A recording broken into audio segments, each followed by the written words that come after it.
Welcome back. Where we left off last time, we'd set up all these shaders on the right hand side here with all the masks and everything ready to go to start procedurally texturing. You can see on the left I've already textured the railway sleepers and the rails, and if I zoom out on the shader editor you can see the huge node tree that makes up each of those. So this one here on the left is the railway sleepers. I'll mute that, you can see it goes on and off. And on the right hand side this one is for the rails. So I've also organised them all into their own groups. So you've got the diffuse, the roughness, ambient occlusion, edge wear, and so on, just to make it nice and simple. Because this does look rather overwhelming when you look at it at first glance, but it all just starts from working on one part. How I normally work is I start with the diffuse, I work on the noise texture, add the mapping, the colour ramp, and make adjustments as I go. And then I build up from there, adding in the bump and any extra details as I work along. Okay, I'm not going to be rebuilding these as I've already done them, and what we are going to be moving on to is this metal frame for the cart, which is this material here. So I'll turn up the metallic, you can see which one it is. So we're going to be working on that in just a moment. Okay, so we're going to be working on this metal part of the frame and the wheels and everything, which is this material down here. So first of all, I'm going to crank the metallic value all the way up to 1. And add in a noise texture. And this is generally how I start working. I always start with a noise texture of some sort. Add in the mapping nodes with Control T from the Node Wrangler add-on. And we nearly always need a color ramp as well. So I'm just going to be working on the diffuse color first of all, or the base color. It's a little bit hard to see what the noise texture is actually doing. So if we start crunching these values over a little bit, you can see a little bit more contrast in the material. Also going to change this from generated to object, as it spreads it more evenly over the whole material that it's covering. Next, I'm going to turn the detail all the way up to the max. And the effect I'm going for on this is I want it to look like a kind of mottled material. So I want it to look quite porous, quite rough. So I want quite a lot of detail in the actual colour. And then I'll be using that to sort of drive the bump as well, probably. So I'm just going to drop that roughness back ever so slightly and change this over to multifractal.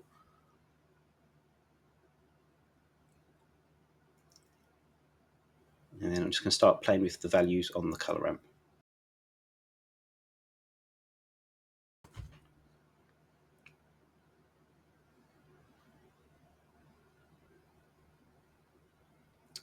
This value, the lacunae, or whatever you call it, adds in a sort of fragmentation around the edges of everything.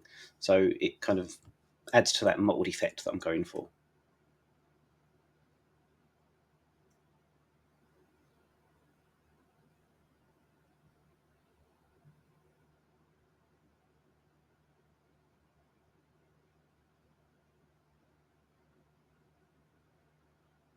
I'm just going to start adding in some saturation now.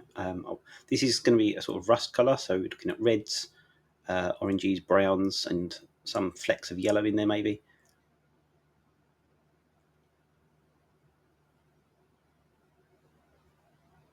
And if you've seen me make materials before, we do normally adjust the hue, saturation, and value node afterwards, just to darken it or usually remove saturation. Most things in real life are not as saturated as they appear in 3D. So it depends on how realistic you're trying to get the thing to look.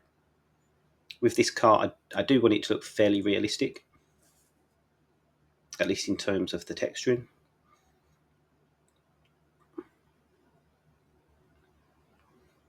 And I'm just control clicking to add extra stops in the color ramp, just to get a sort of separation of colors there. Sometimes if you can't see what part it's affecting, just change it to like a really bright value, like this yellow here. Then you can see where it's placing that in relation to the other stops. I think as a general rule of thumb, it's the end stops that control the most dominant colors that are on there.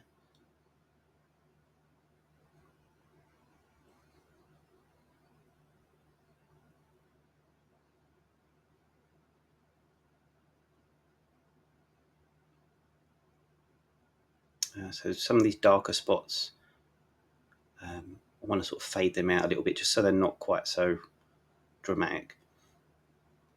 Got quite a range of colours appearing on the material now. And although this looks quite garish at the moment, as I say, it will be toned down. Just going to add in ambient occlusion. I'm going to reset the colour ramp and put it through a mix factor of 1 on multiply. Multiply it with the base colour, and then as we drag the black value over on this ramp, you'll see it adds in sort of shadowing around the recessed areas and crevices on the model. A little goes quite a long way. I typically go somewhere around 0.2 to 0.5, but 0.3 will work quite well.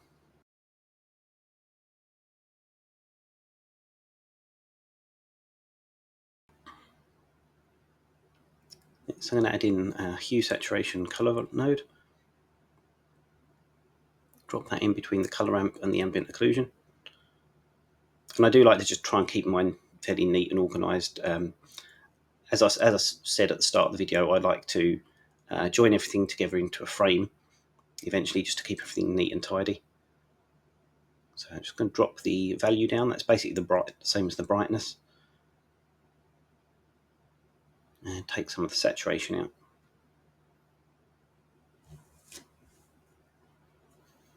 Don't want to drop it so low that it loses the detail.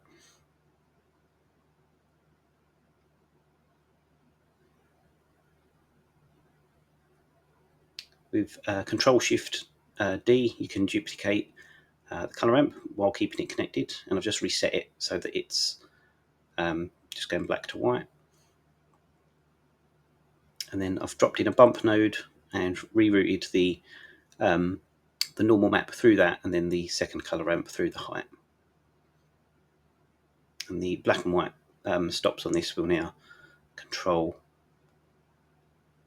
how deep those bits from the noise will affect the bump on the surface.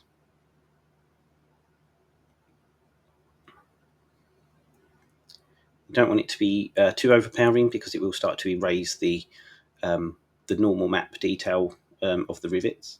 But a little bit's okay, because you kind of want that rust to look like it's creeping over where those bolts are.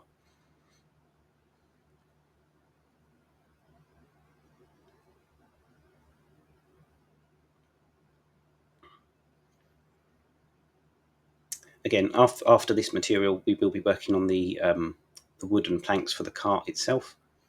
And I've got quite a good technique for that I want to show you, that I've got from another guy's tutorial, and I will be crediting him obviously in the description, and so you can watch his video first. I learned an absolute ton from his video, and I recommend you watch that as well. It's for making like a procedural wood material.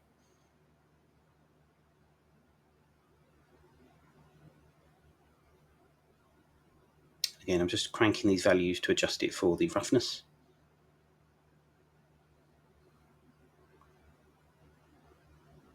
With the roughness, the darker values are more reflective and the lighter values are more matte.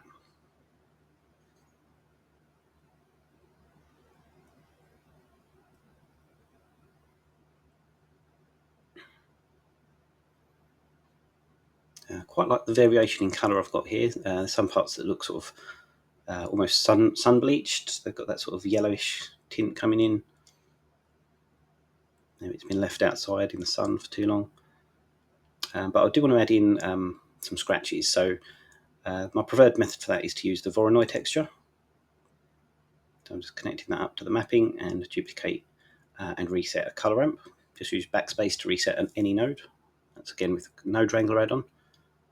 Then Control Shift and duplicate those again.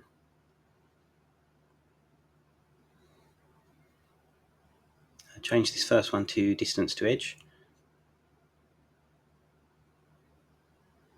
And then clamp the white value quite close to the left for quite a strong contrast on these lines.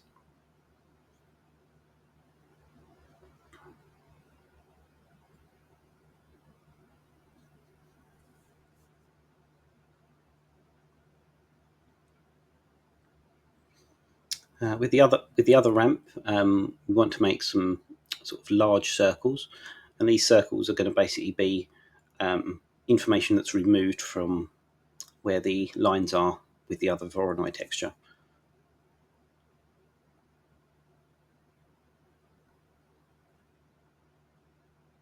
With Control 0, it'll add in a mix shader between the two. You can also use Control Shift and right click drag over two nodes, and it'll also mix them.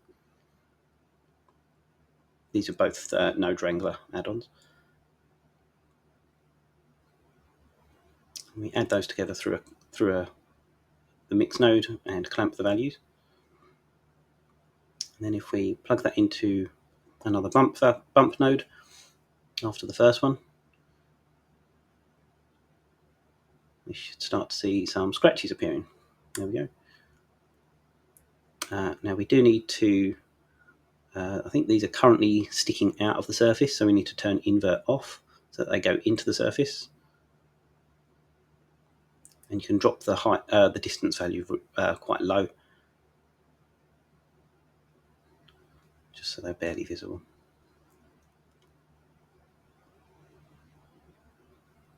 Just going to move these back a little bit, just so I've got a bit more room to work with.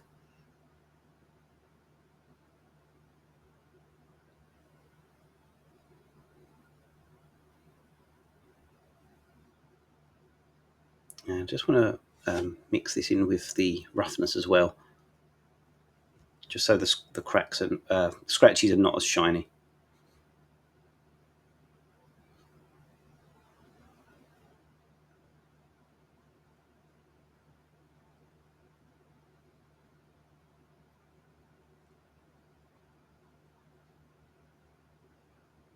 See here, getting some on this handle, which is quite good. Quite like them being there at the front.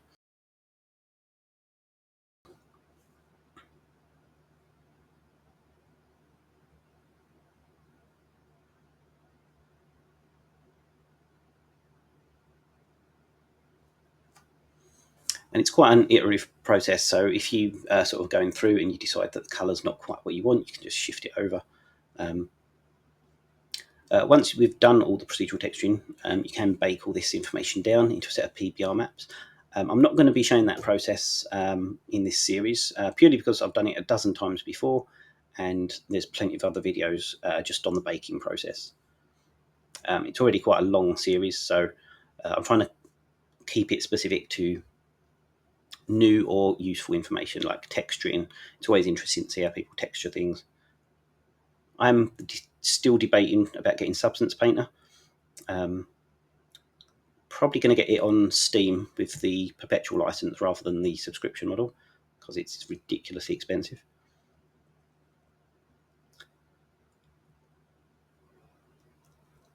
I'm not sure I can really see that much of the scratches, so I'm going to try and get a bit more visibility for those. You can have more than one layer of scratches. You could have one layer that's really small scratches and one that's really large scratches that go across like huge sections of the model. Just going to preview this with the Control Shift left click, just so I can see what it's actually doing, and then see why I can't see it on the actual model quite so well.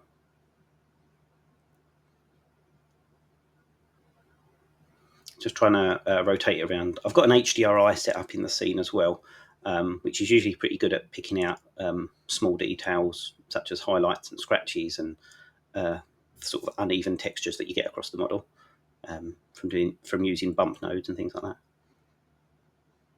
Oh, that's better. I can actually see that one. So maybe it's the distance that's the problem. Yeah, I can see those ones. And you have to sort of get it at the right angle. That's looking quite good. But maybe just reduce them ever so slightly, just so there's slightly less of them.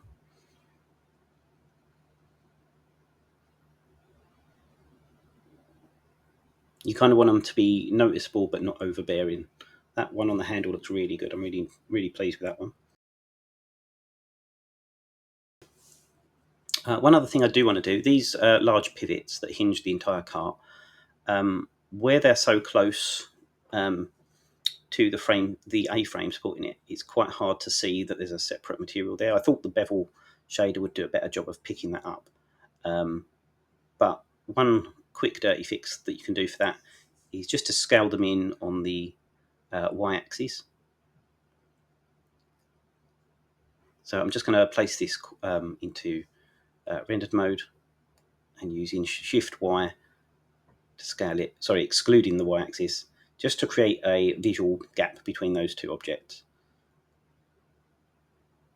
It's small enough that it doesn't matter too much for the rest of the modelling, but it just adds that dark line so that it looks better from all distances with that.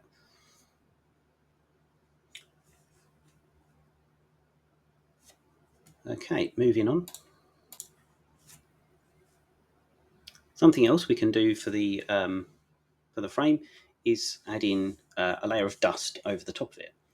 And I found out a technique for this recently by using the sheen value. We crank the weight up to 1 and increase the roughness, and we get this kind of effect all over it, and it's quite intense. We don't want it quite that dusty, but where this would be going into caves where they're mining, it would have some dust on it, which makes sense. And we can do a few little tricks with this. First of all, we can add in a separate XYZ node, and we can connect this up to the normal slot on the texture coordinates. So if we drag that across and plug that into the separate XYZ, and we click through these, you can see that they go in the different directions of the axes. And the one we're interested in is the Z axis. So you can see if I plug this Z axis into the weight, we only get it on the top, which is pretty cool because you'd get dust settling from the top. Now you do also get it settling from the sides as well, but usually it's a much smaller amount. So I'm going to be doing a technique just to add a little smattering of it around the edges in a moment. And you can see that you can change the colour of this to whatever you want it to. I'm just going to leave it as it was. Maybe a little bit of a yellow tint in there.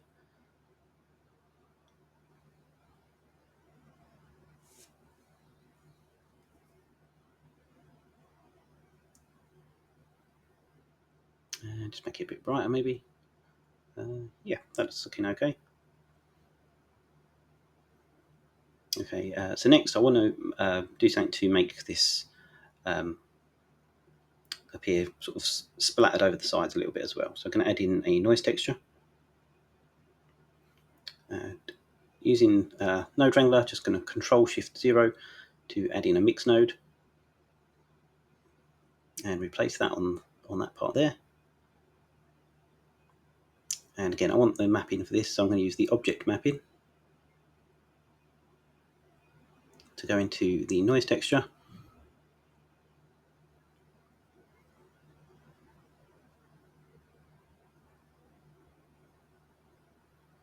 And you can see this is currently controlling how much is actually on the whole thing. The color socket is controlling how much is on the model as a whole. So can increase the noise value,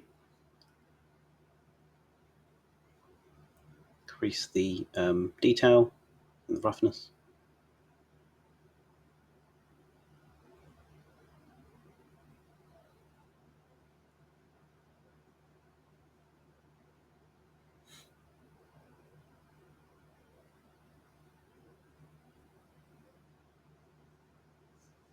And if we change this over to the Z input, that's just affecting the part that's on the top.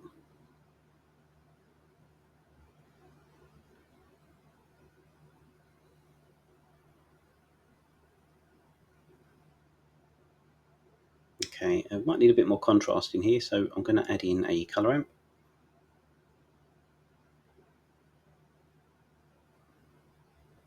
If you clamp these values together, you get a much sharper fall off between the areas on the noise from the noise texture.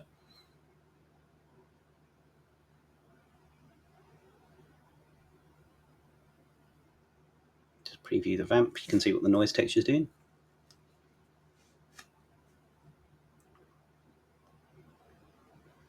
And you can see as I increase this, you can see more of it appearing on the sides.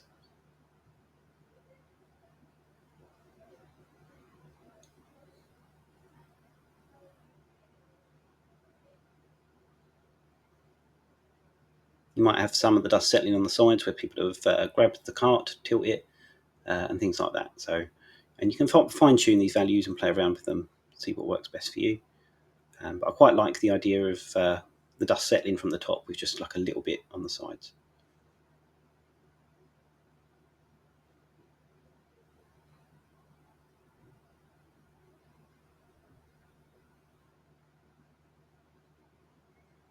I found out also that the colour information from the sheen value will also bake into the diffuse, which is quite handy.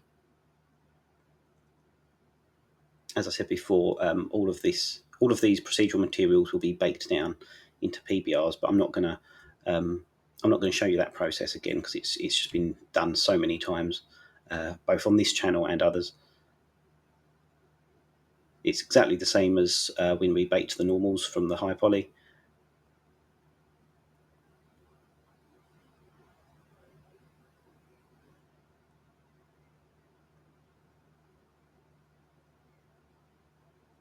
Just fine tuning the noise texture there, just to make sure it's having an effect. With the frame done, I've joined all those texture nodes into their own groups with Control J, with the frame around them, and F2 to label. And moving on, we're going to be working on the wood for the cart. And this is from a tutorial from Wayward Art Studios. And it's honestly the best wood tutorial I've seen out there. I learned so much from this video, so I highly recommend you go and watch it. And we start off with a wave texture, and then change it to object for the texture coordinates. And I've worked through this technique several times. I kind of know semi off by heart all the setup for it, because again I just learned so much from it. I had to sort of go back and study it. It was that good.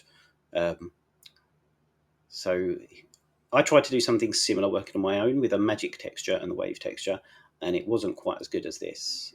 So he uses a wave texture combined with a Voronoi to get the knots in the wood. I was trying to do a similar thing with the magic texture, but it's a bit more unpredictable and it works at strange angles, so it's not quite as good. So we've just stretched the mapping of the wave texture here, and this Voronoi is for adding in the knots. And the way this works is we're going to plug this through a ramp. Again, give it the same coordinates, and then we're going to mix this. So we're just going to flip this, preview it, and clamp the values down. So we've got some circles, and these circles are going to be the knots in our wood.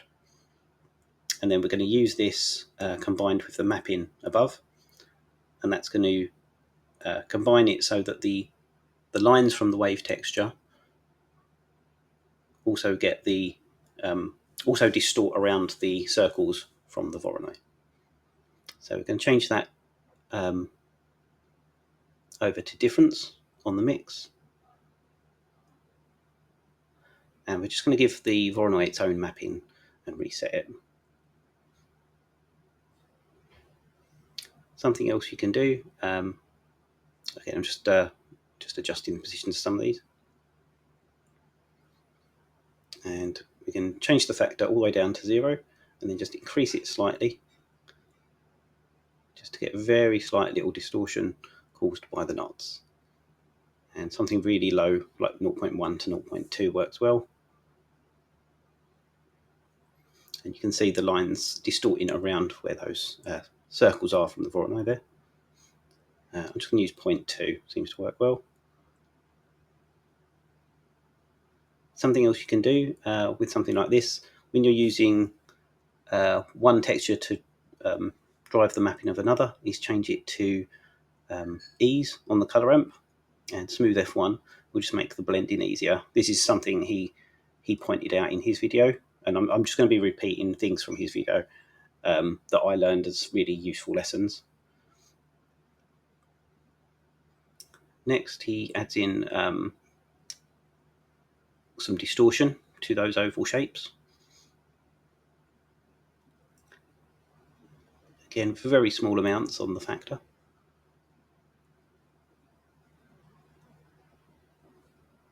And you can see that the lines are just sort of arching around those round parts there. I'm just going to change this over to linear light. It seems to work better. One issue I had was I originally went through his tutorial and it was on a flat plane using UV coordinates, but obviously the way that this has been unwrapped, not all the parts of the planks are going in the same direction, so you can't do that. You have to use object coordinates.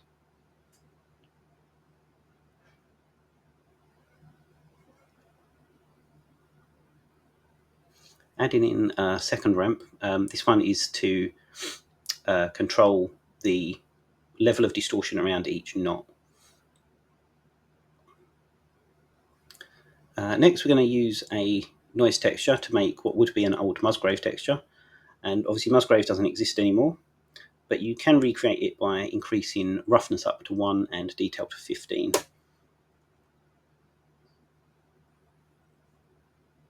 And I'm just going to mix that with the original wave texture with linear light.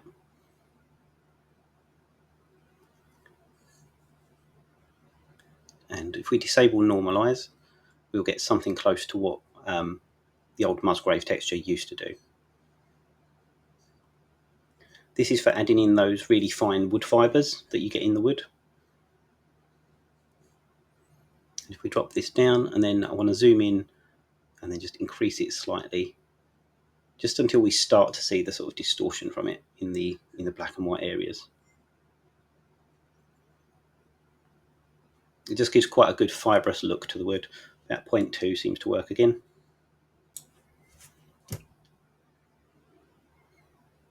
Just going to move these back over here and move this over here. And with Control Shift right click drag over these, we can add in a reroute node, and then want to add in a vector math and change this to scale. And this will just let us control the entire scaling for the object. So grain and knots and everything.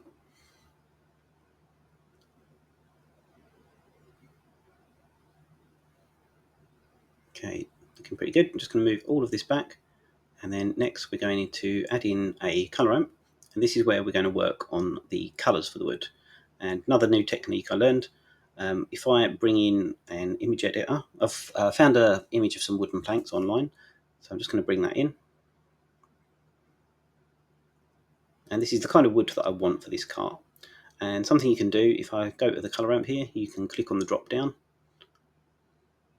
Let me just adjust the camera there. Click on the drop down and use the eyedropper, and you can just drag this over a bunch of values on the photo, and it will populate the colour ramp with all the different stops and all the different values. And you can do this as many times as you want. You can just redo it until you get what the kind of look you're after. Obviously I want some darker values in there. You can also distribute stops evenly, which gives it a slightly better look. And you can change this from ease to ease or B spline as well. It will help fade the colours in and out of each other quite well. Okay, it just saves a lot of adding in extra stops and trying to fine tune a colour when you can just take it all from a photograph, which works quite well. Next, I'm going to mix that with a copy of the fibres. Set to overlay, and I'm just going to change in the scale of the fibres slightly, and I'm going to use that as the factor. And then if I lighten or darken this, I'll get some variation in the colour. I've only done this once here, but on another version of this, I did this twice. Made one scaled to 2 larger and one scaled to 2 bigger, and had one slightly light and one slightly darker, just to get a lot more variation in the colour. Don't need the image editor anymore, so I'm just going to get rid of that. And at this point, it's just adding in a lot of extra details to things that we want. So adding in this extra mix shader. This is for controlling the colour of the wood knots. so we can have an overlay over the top of them. And because it's quite hard to see, we're going to plug this through a math node set to multiply and set this to 3. And then any changes we make to this will be a lot more visible. And I just want it to be a sort of a pale yellow, slightly paler than the rest of it.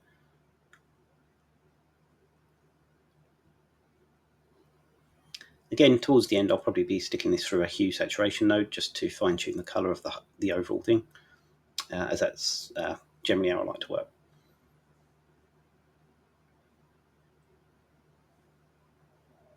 Next, Control-Shift-D to duplicate the ramp for the knots. And this one we're going to change to multiply and the factor to 1. And plug this up to the second slot. And with this, we now need to add in a white colour ramp after the black one. So just add in an extra one. And the point of this is to add in a dark ring around where the knots are. And if we could put these white colour stops closer together, closer to the black value, it will make that line around each one thinner. You can also fade the black line by changing the colour of it to more grey if you want to. And this doesn't need to be on E, so I'm just going to change it to linear colour. And it looks quite strong at the moment, but we will be adjusting it as we go.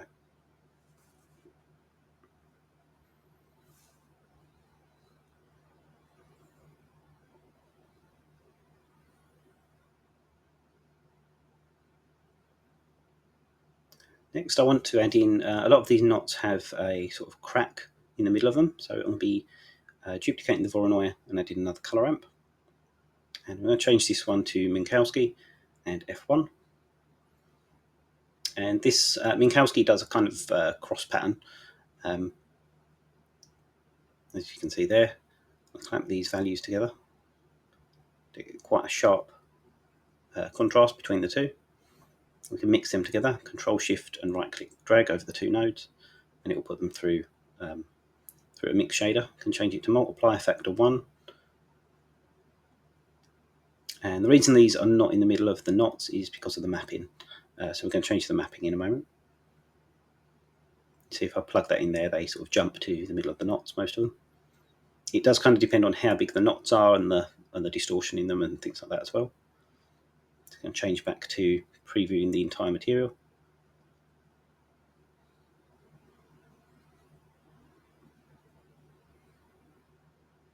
And you can see these control the sort of size of the knots and how much of the those little crosshair cracks are appearing in the middle of each one.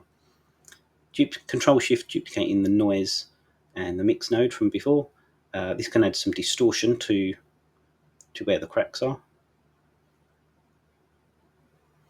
So I'm just going to move these in here. I'm just going to move these over as well. I like to keep everything quite neat, rows and columns as best I can.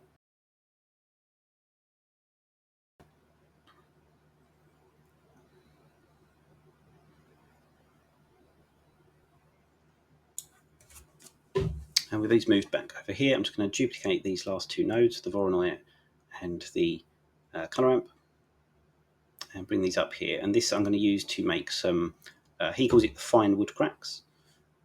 And again, we want it to have the same mapping as the wave texture, so stretched the same way. And if I Control Shift click on that, you can see it's stretching those crossies out. I can reset the colour ramp and change the scaling on the noise to 40, and then bring the colour ramp further to the right hand side, just to make it strong contrast. And just see whereabouts we want these values.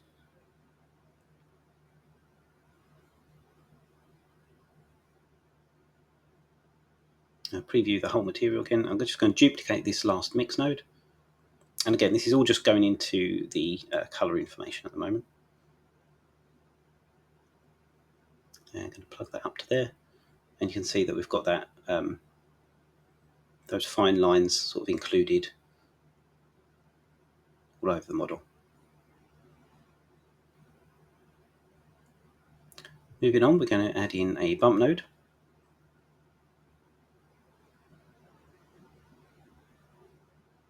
And just to move the normal map into that and plug that back into the material.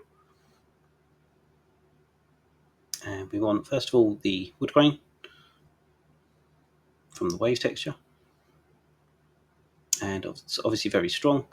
And he does a very good little technique he does here, where he changes it, adds in a divide node and divides it by 600 just to make the effect subtle. And you can see it's still quite, it's noticeable, but it's not like overly strong like it is just with the bump node. This does also flatten out the values, as he says in his video, which you don't always want because you might want to get the information from it to drive something else. So he adds in a mix node set to add, and plugs the divide into the second slot, and then factor 1, and then as you make this a sort of darker grey, if I just preview this, you'll see what I'm on about. If you make this a sort of darker grey, you can bring back the visibility of some of those colours. I'm not sure how well it will show on YouTube, but you can see the light and dark grey there. Okay, go back to preview the whole material. Next, we're going to duplicate the mix node and drop that in afterwards, and change this to multiply. And we're just going to add in the multiply value from the knots, and this value will now control how deep those knots are into the surface.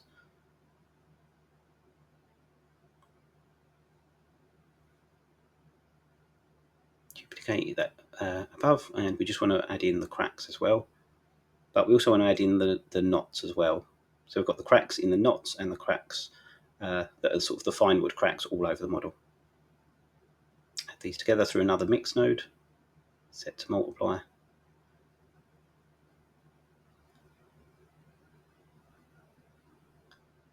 Okay, and you can see the factor of 1.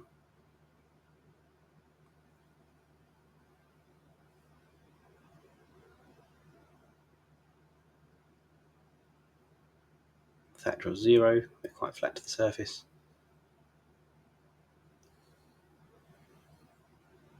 Okay, and that's the bumps all sorted, so I'm just going to move that down and out of the way. And next he worked on the roughness. To do that, he started with a noise texture. And I like the way he did this as well, because he goes over some bits that aren't common knowledge.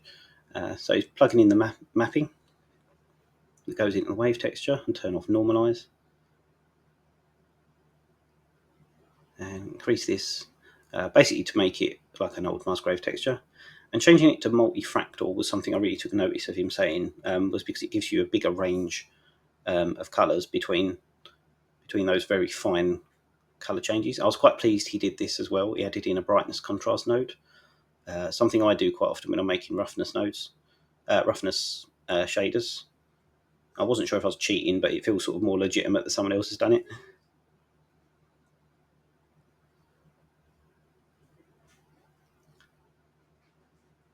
Next, we're going to add in a mix node set to difference, factor 1.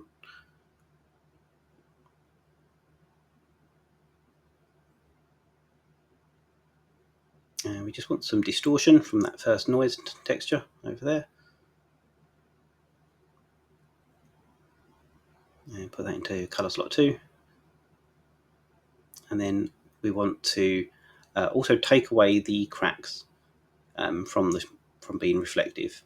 So this node here is already all of the cracks, both the fine wood cracks and the ones in the middle of the knots. And if we just drop in an invert node there and connect that up, it'll give us what we want. So these white areas won't be reflective at all, and we can just mix those two together. Change it to difference, factor 1. And I'll click on the final material. You'll see that those bits where there's cracks have been sort of taken away from where it's shiny.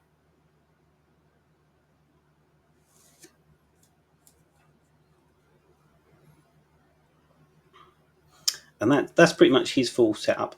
I added in a few extra little things. So I always add in ambient occlusion. So ambient occlusion, a color ramp, and a mix shader, just to add in some shadowing around certain areas. You've probably seen me do this with all the other materials that I've ever made on this channel. Plug that into there. And then if we look at it from this angle, it's got set to multiply value 1, and we bring this black stop across, we start to get in some shadows, contact shadows in the bits where the geometry joins together.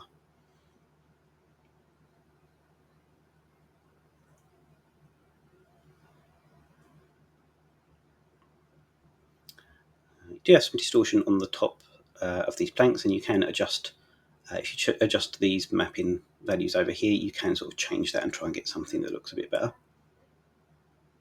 It's not super important, so I'm just going to leave mine.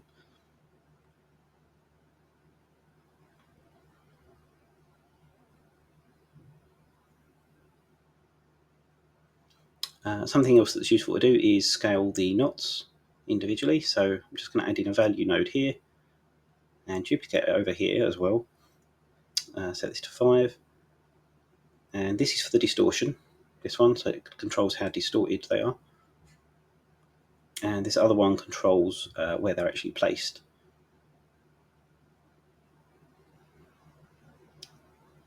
And you'll see now if you scroll and adjust where the knots are, the cracks in the middle of them actually move with them, because you're controlling the same scale for both noise textures, both the Voronoi textures there. And the same with the distortion, you're distorting the crack in the middle of the knot and the knot at the same time.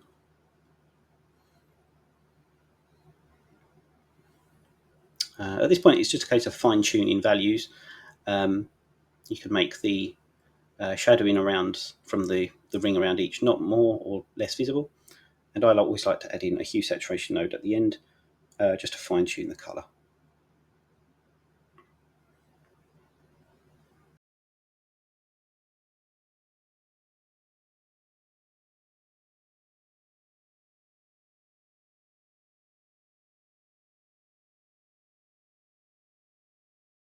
It's quite an old, sort of battered around wood that's been used for all kinds of purposes.